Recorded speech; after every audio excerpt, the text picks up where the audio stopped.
Welcome back to Life on Record. Now it's time for part 2 of things we're confidently wrong about.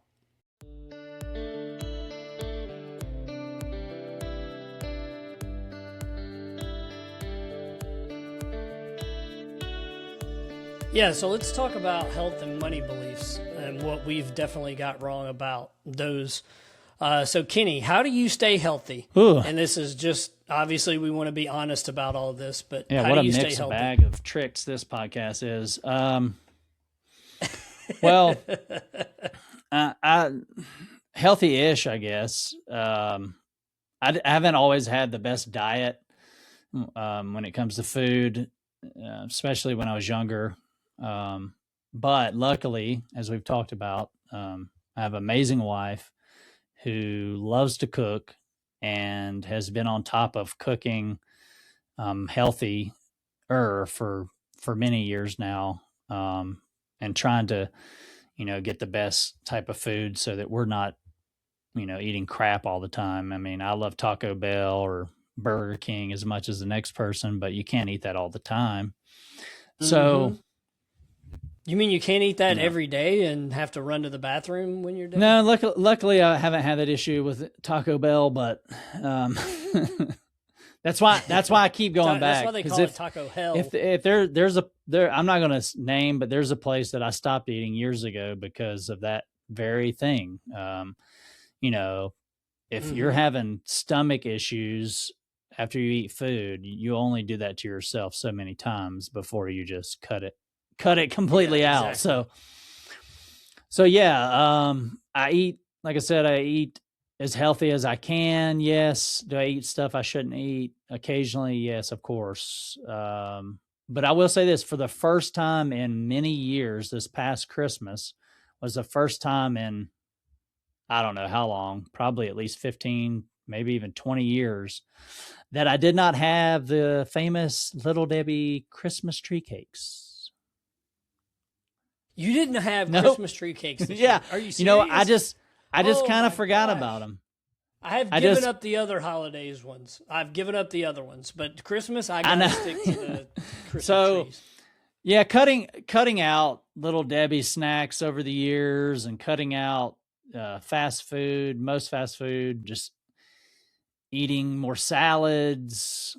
I've talked about going to the gym. I used to hike a lot. Fishing. And I say fishing because it's relaxing, whether you catch anything or not. You're just kind of out there enjoying the outdoors and breathing fresh air, and it's good for your mental health. Meditating, like I've said before. So what have you done? Yeah, what have you done that's like was a mistake when it came to your health? I can give you some examples, but I wanted to get your interpretation. I mean, I know you're doing things to try to be healthier, but along the way, was there anything that you were like, I shouldn't have done this because it's affecting my health? Because I've got a couple of examples. Now that we're almost 50, the doctors are telling us you shouldn't have done this, you should have done this. Well, a lot of trial and error when things happen. For example, I mentioned in the last episode that I deal with a skin condition, hereditary skin condition, Hailey-Hailey disease. And in the beginning, I didn't know what was happening. I would get these small, red, itchy patches in my armpits. And at first you think it's your deodorant causing some type of rash, or you're allergic to something. Like I switched my laundry detergent and have been using like free and clear detergent for years now. I took an allergy test where they put all these squares on your back and try to figure out what you're allergic to. This is all before I knew what was causing those armpit rashes. So yeah, but then we did figure it out eventually. Like I stopped using antiperspirant deodorant altogether before I knew what was going on, thinking that was causing the rash. Lo and behold, the rashes continued, and I would use just some kind of topical steroid or some kind of cream, antifungal or whatever, this, that, and the other. Just kind of felt like a lab rat there for a while. trying different stuff. And it Poking seemed and like, prodding. oh, this is actually helping and clearing up. And then a few weeks later, it comes back. So it was like, okay, it's like a temporary thing, and then finally, my dermatologist is like, wait, have we ever done a biopsy? It's like they just had a light bulb moment. They're like, maybe we should do a biopsy. Mm-hmm. So after doing a biopsy, then figure out what it is. Turns out that Haley is triggered by sweat. So me not using Wow. The so me not culprit. using antiperspirant deodorant was a huge mistake because since we figured that out and I started using antiperspirant deodorant again, guess what? No more rashes. No more flare-ups. Wow. It's Yeah, amazing. it's so weird. I sometimes. mean, I was like, holy moly, you got to be kidding. But it is also weird to not sweat through your armpits when you're a person who does sweat normally through your armpits when doing, physical activity or whatever. Some people don't sweat, I know, guess, maybe. There's a few yeah, people out there. well, they're lucky. So for me, it's bad to sweat through my armpits because then I have those flare-ups. So that was a mistake. And it just took it took, to me, looking back, it definitely took way too long to figure this out. Because it started back in, like, I don't know, maybe I'm trying to remember, like maybe 2010, 2012 time is when I first started noticing it. And I would just go to like urgent care or whatever in the beginning. You just trying every little thing. You don't know what's going on. So, but yeah, that was something definitely.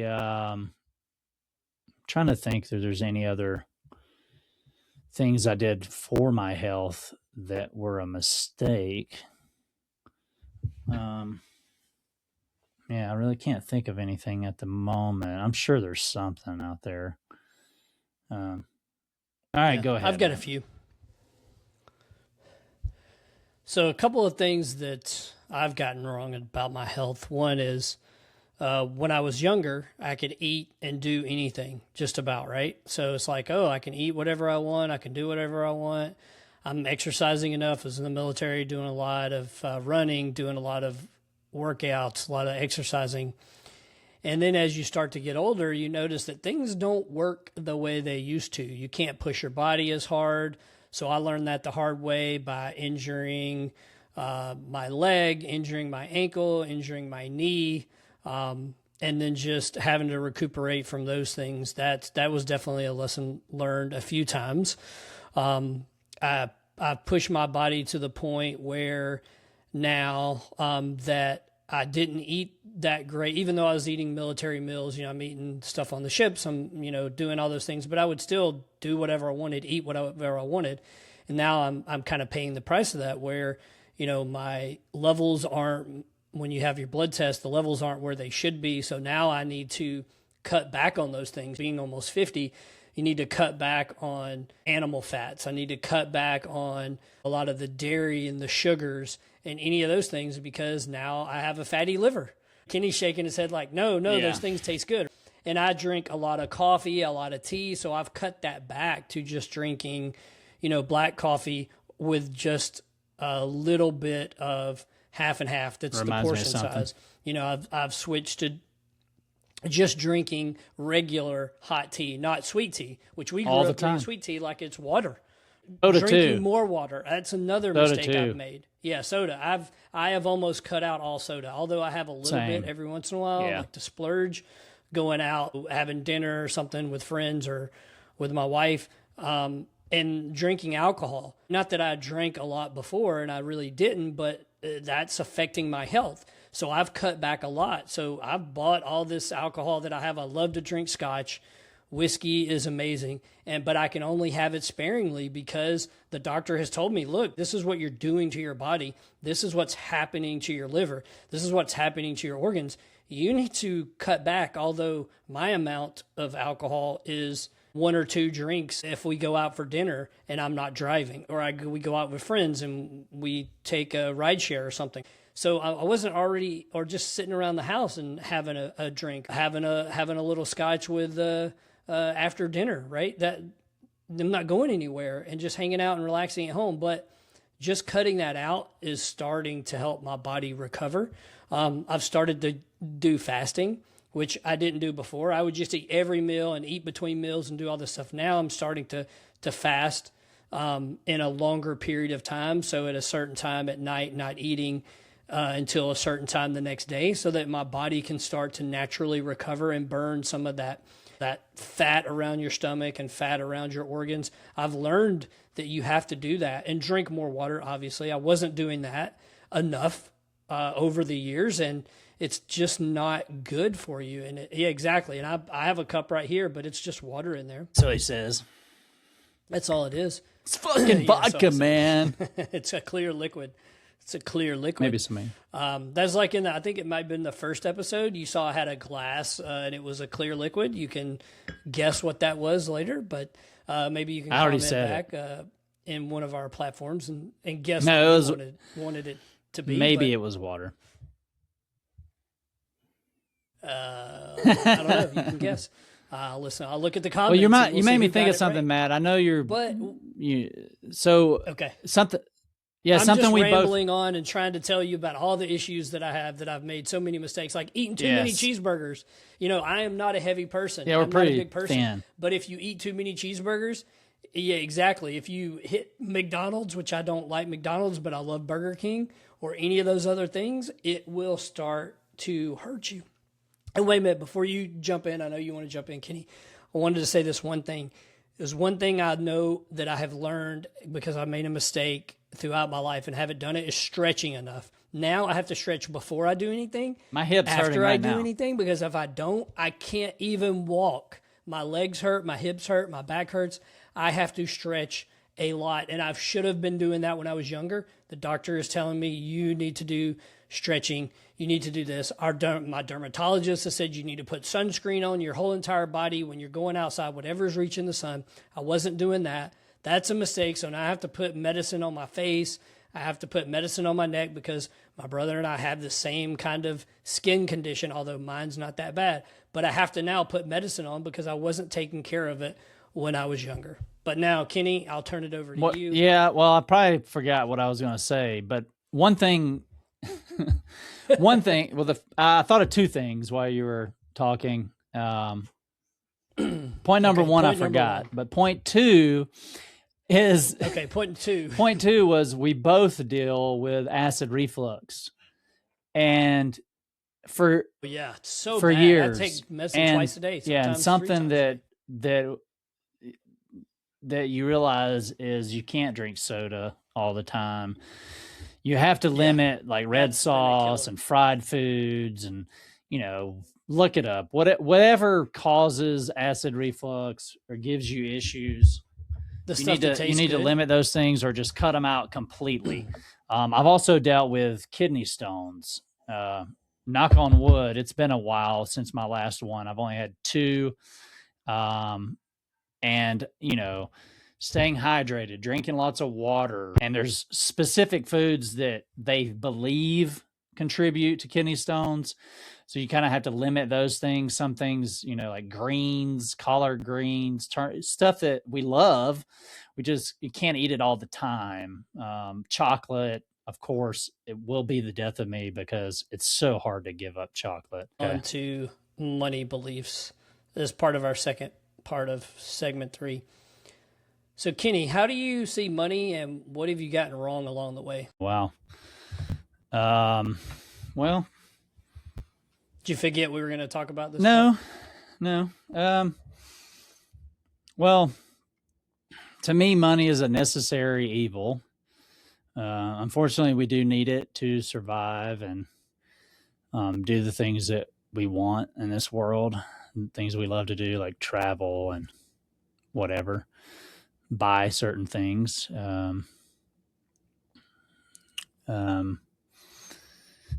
have experiences. And but it also, causes problems in the sense that we're constantly trying to figure out ways to either make more, or so we can, if we don't make a lot of money, or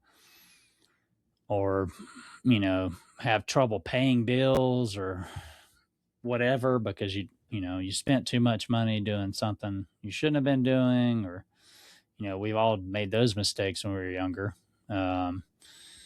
Whether it's gambling or going out with friends and spending too much money, or whatever, not budgeting properly, I guess, is what I'm getting at. Those are some of the mistakes that I've made. And I still wish I had more money now. It seems like, we're doing okay. We're not, I wouldn't say we're rich, but we're also not super poor, but it can be a quick path if you make too many money mistakes, a quick path to the poorhouse, for the lack of a better term. Yeah. Especially if you have to declare bankruptcy, not saving enough, or whatever. Well, I definitely agree that money is the root of all evil. I wish we did not have to rely on it. I wished it was like Star Trek, where food could just be replicated. Money is no obsession that people even have to have. Money's gone away. Things can just be built. People can live in society and have productive lives without needing money, because those that have money stay in power, and they make the rules, they bend the rules to their will to make sure that they can continue to survive and thrive in their own, reality of having plenty of wealth. Now, we know it takes money to make money. It just doesn't come out of thin air unless your parents leave you $1 million trust fund, unless that happens. Oh, well, I started this business off of myself and I'm successful, but your dad gave you $1 million loan that you didn't have to pay back. So yeah, you didn't do any of that yourself. Those that do and have kind of started businesses and built their wealth over time, and they do try to give back some, I think that's great for them. I think that helps a society, but I don't think society as a whole that we have enough people that are super wealthy that are actually giving back enough it's not making a difference, right? They're not solving poverty. They're not helping other people within their community or in their state or in the country enough that it's raising poverty or giving back to education, right? Education is such an important thing for our young kids. I just think that there's more that people could do. But where I've made mistakes is using too much credit, taking out loans because I needed to pay something off, and then have high interest rates, and then taking it forever to pay off. And yes, I do live a very comfortable life. I wish I would have saved more earlier in my career for retirement.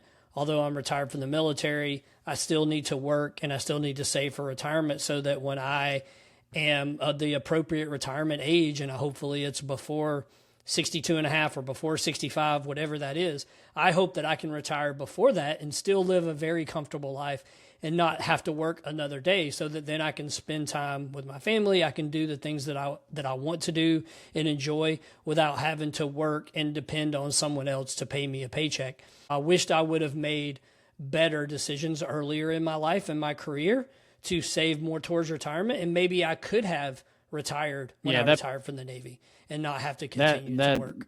Reminded me of what one thing I could have said earlier, is I didn't start a retirement account until like 4, almost 5 years ago. So 40 is not when you start a retirement account. Or start it as early as you can. Start one for your kid before they're an adult. Yes, do as that soon as if you start can. working, you Do should that when be they're a child. contributing to some kind of either savings or retirement account, because I know that there's going to be a day where my money runs out, because I'm no longer working. I'm too old to work. And maybe I'll find a bag of money laying under a rock or something. I don't know, but probably not going to happen. It's just one thing I have learned is interest. It builds. So if you start investing in your children when they're young, or do that when you're a young adult, even $47 a month can turn as the interest stacks on top, right? As it grows, just $47 a month until you retire, you'll have millions of dollars if you are investing it in the right way. And there are so many free ways out there to just learn from other people. You don't have to, invest in sketchy things. You can just invest in the S&P 500, just invest in the basic things that's going to grow over time. And if you do that, not only will you set your children up for success, or if you don't have children and you're a young person, you're listening to this podcast, you can do that and set yourself for success. If you're older and you're like, well, where do I start? How do I start? Just start doing it now. If you do it now, it will help you be better off than you would be if you didn't do anything. And being better off than not doing anything is better than nothing. Just start doing it, right? That was a lesson I learned that I still wish I could do better today, but just start as early as you can. And then going back to parenting rules or whatever, my daughter's really good at saving, a lot better than I was at her age. And she says she never wants to get a credit card, which is a mistake that I made at an early age, buying things on a credit card that I had no reason to be buying. Or although I would argue that having a credit card is good. It's just if you use it maybe to buy gas, then you pay it off, right?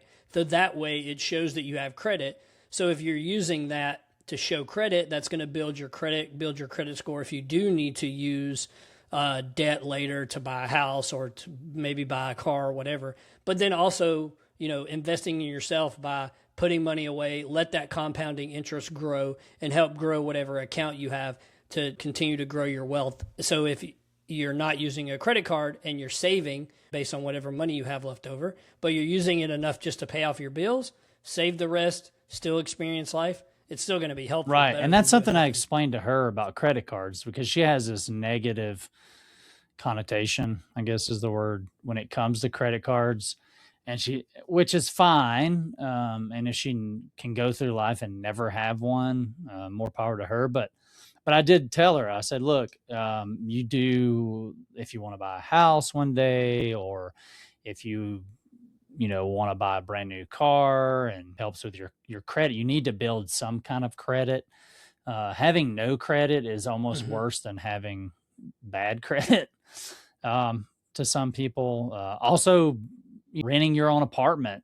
A lot of places look at your credit history as well, to see if this is a trustworthy person that can pay their rent on time. But yeah, I explained to her, I was like, look, maybe you should think about places you like to shop. Like, she likes to go to Target occasionally, doesn't spend a lot of money, but I was like, look, Target has a credit card. I have one, and I have a $300 limit. That's my limit. That's what they gave me. And and I told her, I said, look, right? I mean, are you going to spend more than $300 at Target? No. Probably not. No. But you could use it. Maybe spend whatever you're spending and then pay it off. Every month you pay it off. That's what I told her. I was like, because you make you're sure gonna, you pay it if off you're before gonna, the interest goes through. You go to Target, spend your money that you have in your bank account on whether it's $50, $100 or whatever. You might as well get a credit card and then just pay that off. Use it and then pay it off when you get your statement, or just wait a couple of weeks and pay it then. If you, feel comfortable, you're going to use your money anyway. So might as well go ahead and pay it off as quickly as you can. Don't let that interest accrue.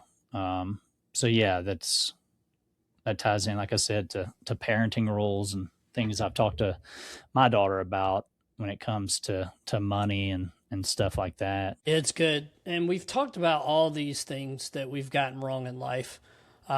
Whether you found it funny or sad today in today's podcast, but how do we get better? That's what we're constantly asking ourselves. How do we get better? What can we do to change and grow? What are we doing? We're just trying to take it one step at a time, right? And maybe try out a few things. And we're going to talk about a few of those things that maybe you can try out and that we're going to continue to try out, because again, everything we're saying on these podcasts is things that we're doing, and we'll continue to share our life experiences with you. But maybe these are some of the things that you can try out as well as we try them out. So when it comes to love in our relationships, a few things that we can do is be intentional, prioritize our partner, and be present with them. I think that will help us grow in our relationships. And I try to do that now more than ever than I did before, because I'm home a lot more. I'm around my family a lot more now that I'm retired from the military. So I try to be intentional and prioritize my partner and what she's feeling and what she's going through, and just be present there with her. I also try to prioritize emotional safety. I try to listen more. My wife will say, I don't listen, it just goes one in one ear and out the other. And I really need to listen to what she's saying and try to understand and validate. I'm going to jump in here real feeling. quick, Matt. Yeah, go ahead, Kenny. Yep. We all live in a world now where everybody has a phone. They're always on their phone. We're all guilty of it. I implore people, I hope that's the right word. When you have dinner at night or when you go out, whether it's with your family or friends, your phone in a different... Yeah, you lose the communication link. That link slacks, it breaks down, and it's just not present. It's not there anymore. Yeah, that's the relationship. Doesn't matter. Whatever relationship you have, try to be more present. I know I need to be better about that, and I know our family needs to be better about that, and I'm going to try to do that. So hopefully it'll work for you too. Yeah. And we've talked about communication on today's podcast a lot, but a lot of it has to do with communicate so it's better. But what about when it's bad? Like, what if you're going through a tough time? What if something is hard? You can't solve all the problems. I try to be that person that's a problem solver, because that's what I do in my day-to-day work. That's what I've been doing for years. I try to be the problem solver, but I can't be all the time. And it's not good to say, okay, I have all the solutions, or here's what we should do or what we shouldn't do. That's not good. The best thing you can do, and this is a mistake that I've learned, right? When I'm communicating, I can't say, well, honey, did you try this? Why don't we do this? Why don't we? No, it's not that. That's not what a lot of times what your partner or your friends are looking for. They're looking for you to just say, hey, I've got your back. You're worth it. I'm going to be here in this moment. And just being there in that moment is half the battle. And that will help build a better relationship. Try to build the friendship back. If you feel like the friendship has fallen off with your spouse or your partner, or even with your friends, right? Try to build that friendship back. Build the bond by remembering how you developed the friendship, how you fell in love with your partner, and just try to build that back up. Express gratitude. Tell people that you're thankful for the things that they do in your life, that you love them and that you care for them, and just be more expressive in your gratitude. And this is one thing, I know my brother and I have talked about this on the podcast, but just being more curious about the interests of your partner and your friends. By being curious about things, you tend to learn and grow a lot more than you would if you're standoffish and you don't want to learn about things, right? Just because your partner or your friend is doing things that maybe you can't relate to, that's okay, but be curious about it. Ask questions, learn more about it. You never know, it might be something that you like. Another idea that I think can be helpful for a lot of people, and my brother and I are going to try to learn and grow with this, is move from fear to trust. Overcome your insecurities. We have talked about some of our insecurities here in being vulnerable and having those tough conversations, but also setting boundaries and choose trust over fear and resentment. Because if you choose trust, then it's going to help you grow more in your relationship, whether it's with your partner, whether it's with a friend or family members. And don't be afraid of what's happening. Take it all in. Be curious. Try to be a better person with owning that trust and not fear, not scared that something bad's going to happen, but trust that it's going to be good and just lean into it. Yeah. And now that Kenny's I mean, back, he can maybe talk about being a better parent. Well, yeah, we all could be a better parent. Yeah, I mean, we need to help our kids grow into themselves, who they're going to be, because, they don't know, especially when they're teenagers. They have all kinds We of definitely didn't know. We didn't ideas know, so and why would we thoughts expect and anybody else to? yeah, who you're going to be, what you're going to be. And it's okay to not know. I mean, hell, some days I still don't know what I'm doing or who I want to be when I grow up. I'm, still have a hard time growing up. I want to be Peter Pan, but that's not It makes you happening, wonder, so. though, was Peter Pan the villain or the hero? Because you notice that Captain Hook was always just trying to help the children. He was always going after Peter Pan. He wasn't going after anything else. He just wanted the children to be free. He wanted to help them escape back to their lives. So maybe Captain Hook was the hero and Peter Pan was the villain, because he just wanted to keep kids and keep them in Neverland and just say, hey, you don't need to be an adult. You're just going to be a kid forever. So, I mean, I don't know, food for thought there. And I have to go back and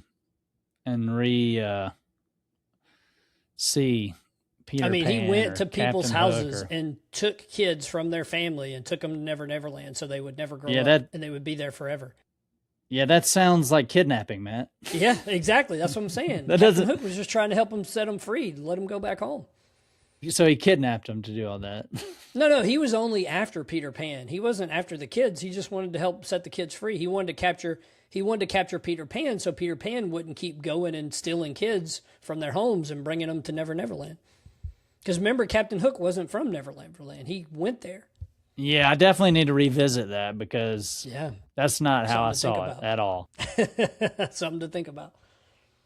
So when I say I want to be Peter Pan, is I want to basically be a Toys R Us kid the rest of my life. Yeah, you know what I'm saying? Like, I don't want to grow up.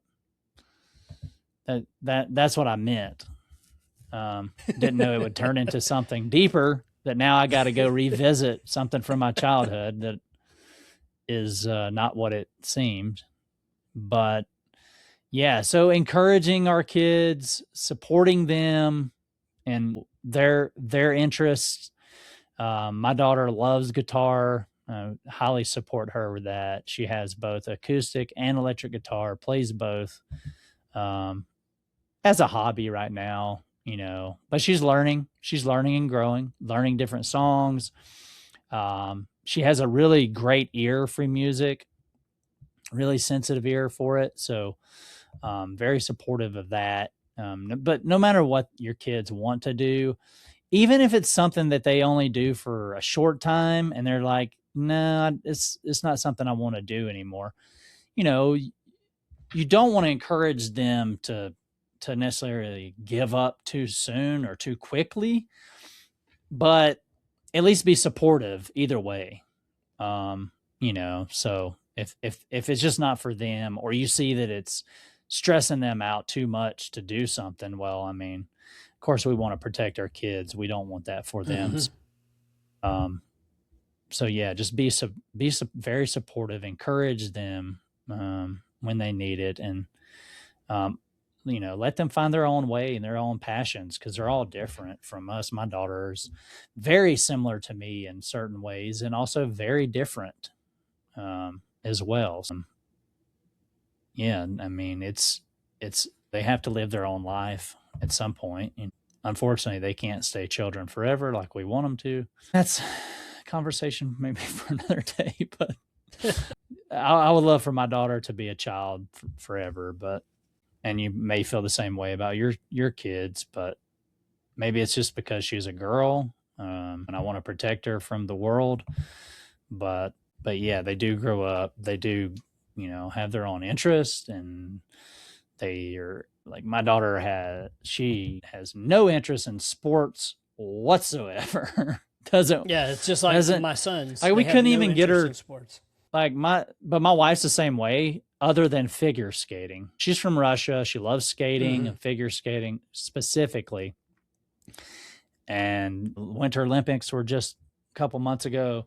My daughter had no interest in watching figure skating with us, but that may be just because she's a teenager and didn't want to spend time with her parents, or just maybe the fact that figure skating is just not for her, which, when I was 18, and again, this goes back to doing something maybe I don't necessarily want to do, but my wife enjoys it and I got a kick out of it too.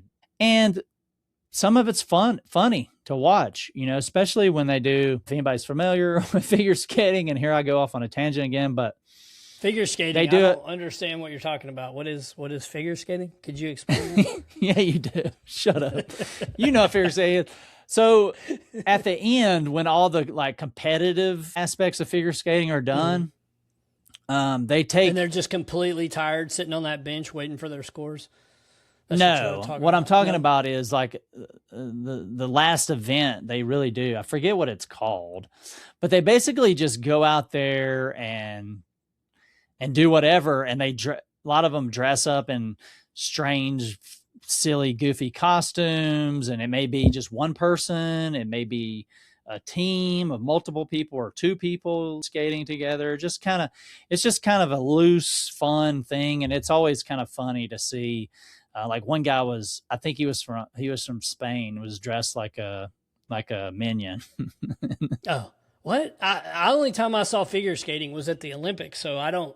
This was just at a regular event. No, this was the Olympics. What? I don't remember seeing that. Maybe I wasn't watching. If I could remember what it's called, and somebody can let us know. But these aren't things that are scored. It's just they're out there just having fun. Exactly. Oh, okay, that's pretty cool though. Yeah, so it's like after, like I said, after all the competitive events are done, it's just like a last thing they do for fun, as we used to say, for shits and giggles. For shits and giggles. Yeah, and that's pretty much what it was. I mean, it's, some of them take it a little bit more serious, some of them just because, I don't know, whatever, but they usually wear silly costumes or just something to make it fun and light, and they're more loose than they necessarily would. So that's pretty funny to watch. And some of the songs that they're out there skating to and everything, it's all fun. Also, I guess we could wrap this up a little bit by saying your health is your body's true north. So listen to it. Take care of it. Take care of your body, your mind, and your soul, by going to the doctor on a regular basis. They are here to help you, get better and stay healthy. For the most part, in general, I will say that a lot of times it's a little trial and error when it comes, like I was talking about earlier. They, definitely didn't diagnose me right away with what was going on, but we eventually figured it out. And a lot of times it's because we know our body better than anybody. So it's all the information that you give the doctor. They can only work with so much and do so many tests. So yeah, take care of yourself. And then also save, spend, rinse and repeat. I don't know what that's supposed to mean, Matt, but what it does say is, if you can, save money for retirement. Do the same thing. Save and spend. Just keep doing the vacations. And we say spend not because society tells us to go buy things or whatever, but for our own mental health and well-being. Spend, like we've said before, spend money on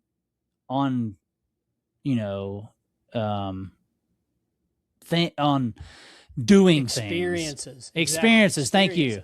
My brain ain't braining right now. Yeah, just keep. And I promise, guys, do things that make you happy. That's what you should spend your money on. Don't spend money on stupid things. Spend it on things that make you happy.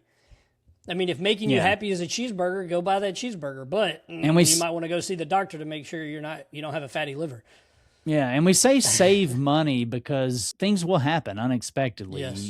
Whether it's having to go to the emergency room or hospital stays, or a couple years ago, my wife broke her hand. She didn't expect to do that. Large purchases like a new car or whatever. You never know when you're going to need money. make sure I you like are saving for saving. vacations. That is my favorite part because I can say, here's where we want to go on vacation. Yeah. And we usually plan these a couple of years out. And we're planning, okay, we're going to go here. These are the things we want to do. This is about how much it's going to cost. Do a little bit of research and say, okay, we need to put this amount of money aside every month so that when we go on vacation, we don't have to worry about anything. We know we have saved the right amount of money and that we're spending it and we're not using a bunch of credit cards.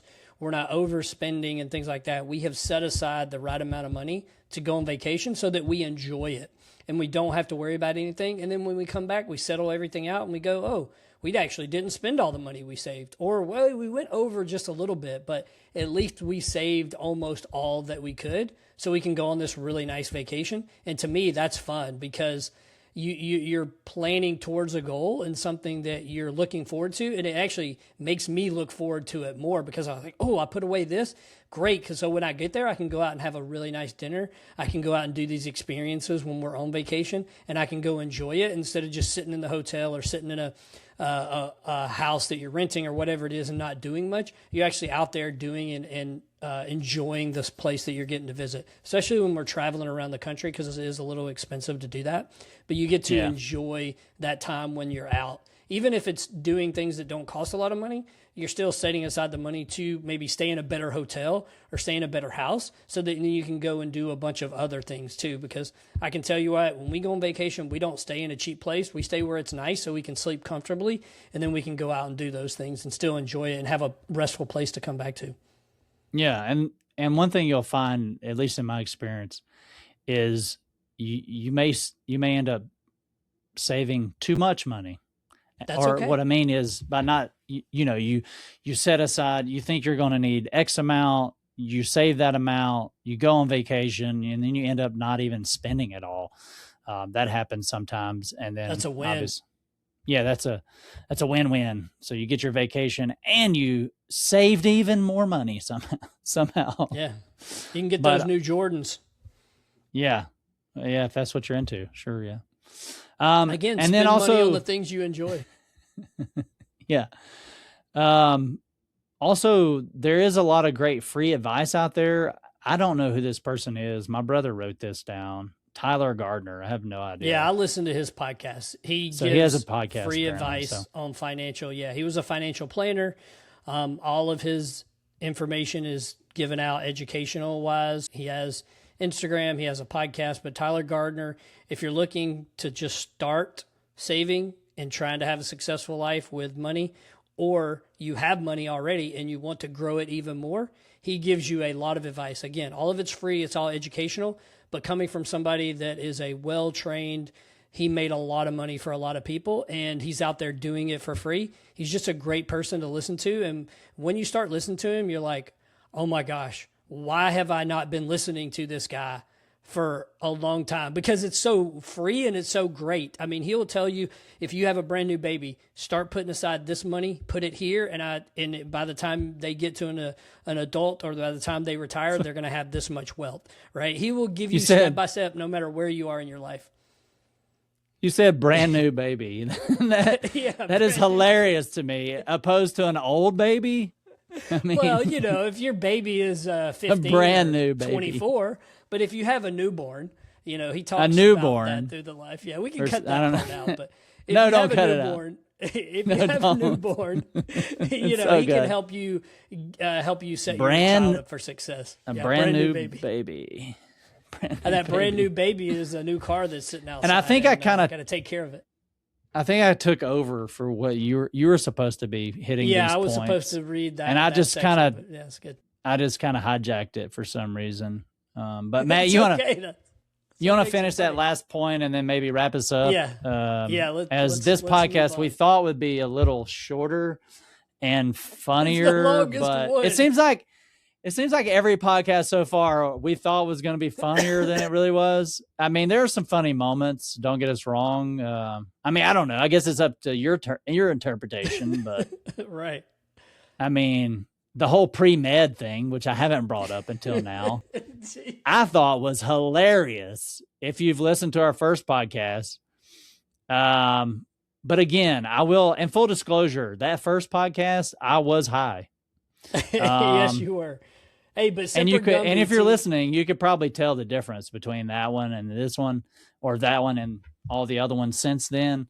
I've made a promise to myself more than anybody, because nobody else really gives a shit, but to not be high and be more present and during the podcast.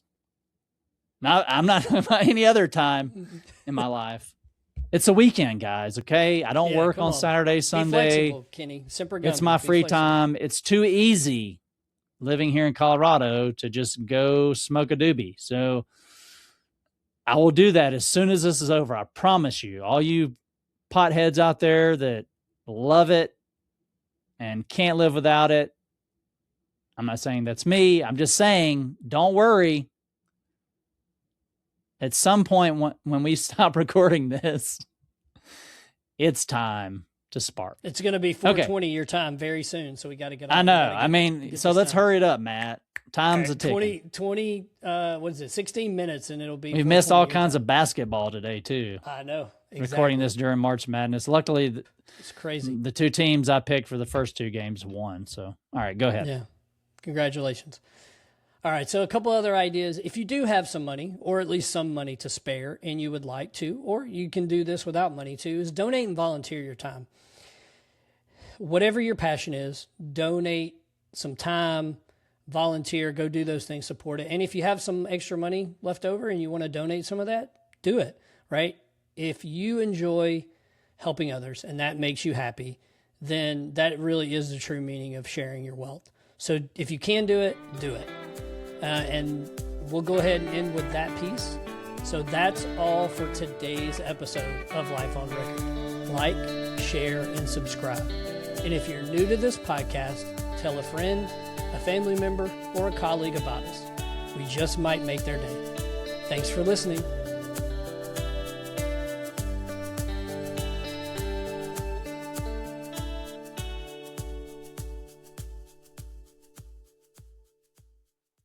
Life on Record is written and produced by Matt and Kenny Compton. Music by Mr. Smith.